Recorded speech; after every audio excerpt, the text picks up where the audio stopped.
I forgot to take my cap off. Don't gas all over my cap.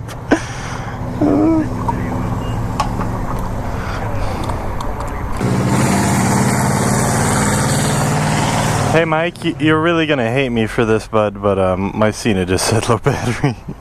Hey, you know what though? Alright, so we're gonna go rewind, start this video over, we're gonna go steal Indy's Cena. Alright, what's up everybody? We got Mike with us today. We don't have Indy with us, but I would like to thank Indy for the sponsor of this video. Because if it wasn't for his Cena that he doesn't know that I took, actually let's go straight, let's go straight. We're out here just enjoying the day, just doing our thing, you know. It's rare that Mike comes into town. He's been coming into town a lot. You've been in the last like 3 videos, man. I think that's a record for you. Yeah, dude, you need to just move here. Dude, we're about to buy a house. You can live in the pool house, you know, because I'm gonna buy a mansion with the YouTube money. You know, it's gonna be a giant house. You could live on one end of the house. I wouldn't even know that you're there. In this video though, I need to tackle one subject that has been popping up a lot, and I did not expect it to. Gauges. My freaking gauges.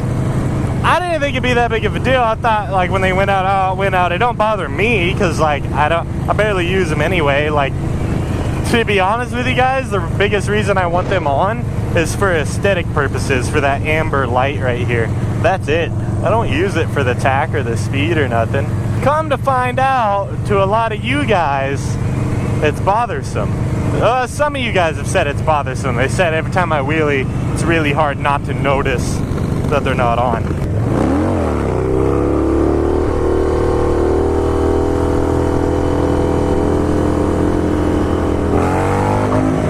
I'm gonna start off and I'm gonna debunk a lot of the stuff people have been telling me, because and it's not your guys' fault. I haven't put a lot of information out on it, but a lot of people have been telling me to check my fuses. That's like the #1 thing, check the fuses. I have checked the fuses. I've tried to figure this thing out about three different times, actually putting effort into it. And each time I did check the fuses. All the fuses are good. Somebody else said the gauges are out, like the gauges just went kaput. It's not those though, because here has the exact, he's got a 07, mine's a 06, literally 1 year apart, but they're both lowriders. He's got the same dash on his. So we took my dash off, we unplugged it from the gauges, plugged the gauges into his gauge plugs, and it worked. This worked. So it's like, okay, it's in the wires, then the gauges are fine.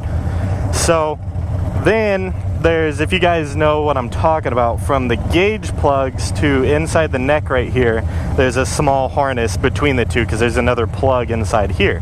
So we disconnected that, plugged that plug into his bike, and again, they worked. They worked perfectly fine.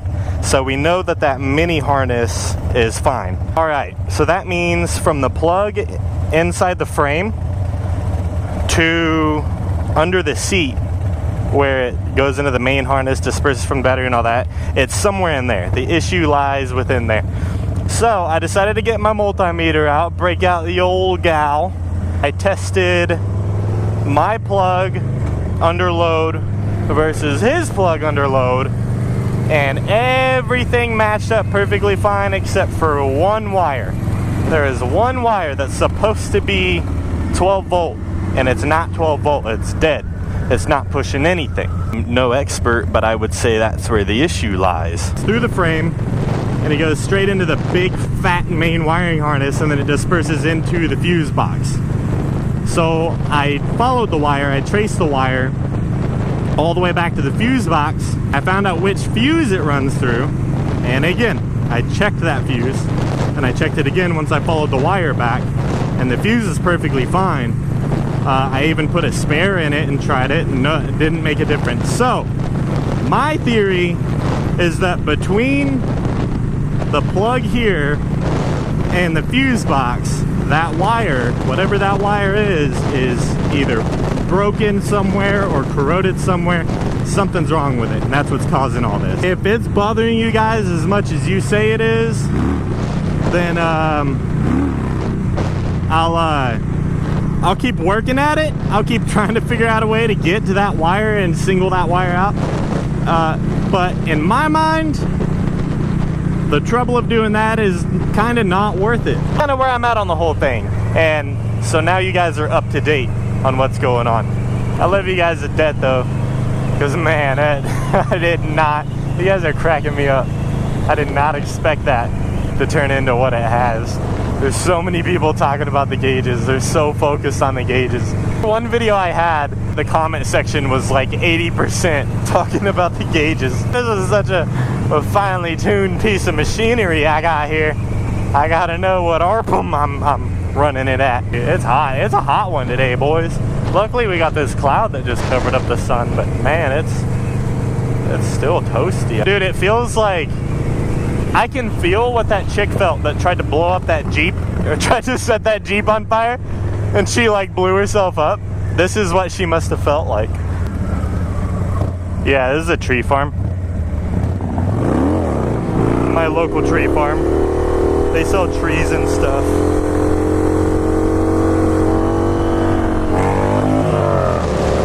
Look at all those trees. There was something else I was going to talk about, and the aliens. That's what I was going to talk about, aliens, dude. Hear me out. I'm not crazy. On Netflix, I've been watching this documentary thing. It came out in like 2014. It's been out for a while. A lot of people might have seen it already. But it's called Hangar 1 UFO Files. A bit about me.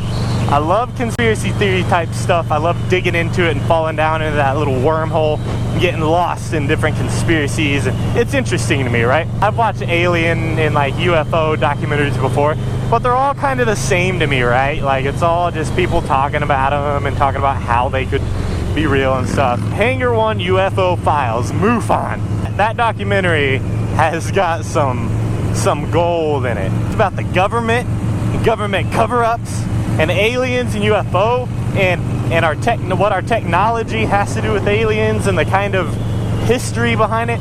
Man, it is definitely worth a watch.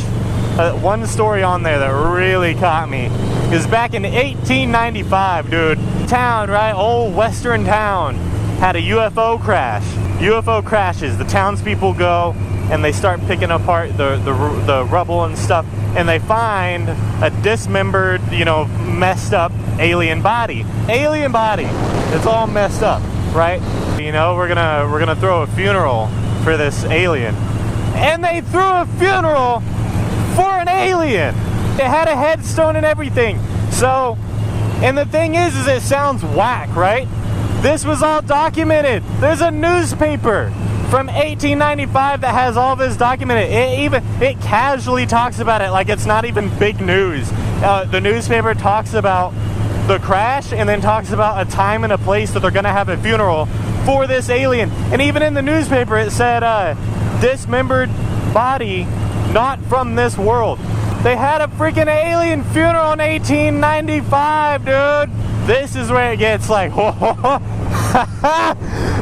there's something fishy going on, right? Oh, this guy's about to lose his tarp. Oh, I know this kid. Yeah, I went to school with him. Yeah, dude.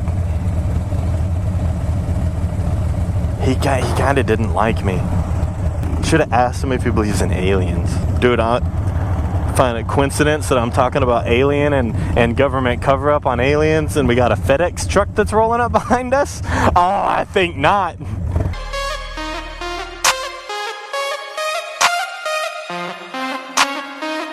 So anyway, they're like, we're gonna get more evidence of this, and we're gonna prove this, right? 1970, they go into this town.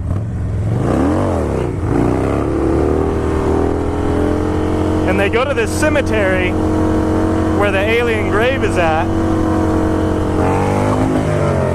and they ask permission to dig the grave up, right? Because by this point it's a church and they've got a bunch of headstones, it's a cemetery. And they take a metal detector, and the only grave that popped the metal detector was the one that was said to have the alien in it. So they try to get permission to dig up the grave to get proof and stuff. The request was denied and they claimed it was denied because it's on church property. So they're like, it makes sense. They leave. The very next day they come back to try to do some different experiments with that grave, and the grave was gone, bro. Tombstone gone. The grave had been dug up, and there was denial that it ever even existed. And this is all documented. I'm just saying, man.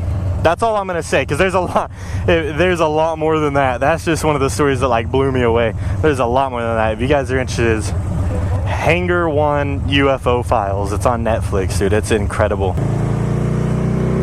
She didn't wave, but she smiled at the goofy wave. Hey! Hey! You need to chill, bro. You need to take it easy. Out here acting a fool.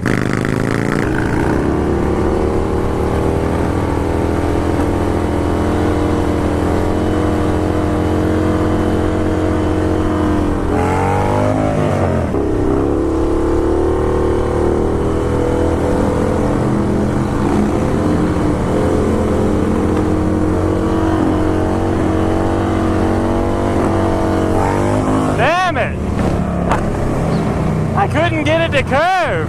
Sheesh. What happened here? Did a car burn down right here? Dude, I think a car burned to the ground right here. Look at this. Yeah, you can see the tire marks where the tires were and stuff. What a power move, Mike. He said if somebody ever goofy waves me, I'm gonna give him the finger guns. Hey, Culligan man.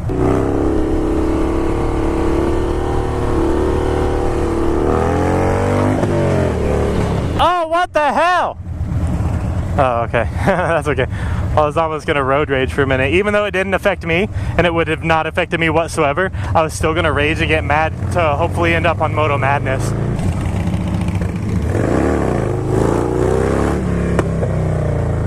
That's probably going to be it for this video. That was a pretty good day. Thank you everybody so much for watching.